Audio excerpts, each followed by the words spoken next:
bamaze kuturirimbira ngo nasanze nkunda umuntu ntazi. Turashaka ko umuntu atabara umuntu atazi, nta kindi turimo gushaka.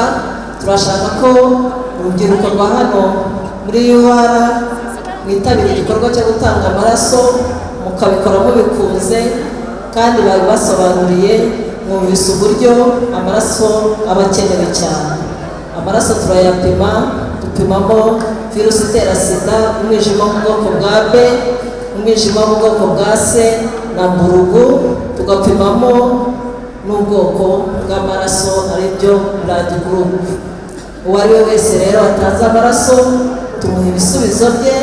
Iyo dusanze hari ikibazo afite mu maraso turamumenyesha, tukamwohereza kwa muganga bakamukurikirana, kandi turasaba ko uwo dusanze nta kibazo aba afite tuba twifuza ko adahagarika gukomeza icyo gikorwa.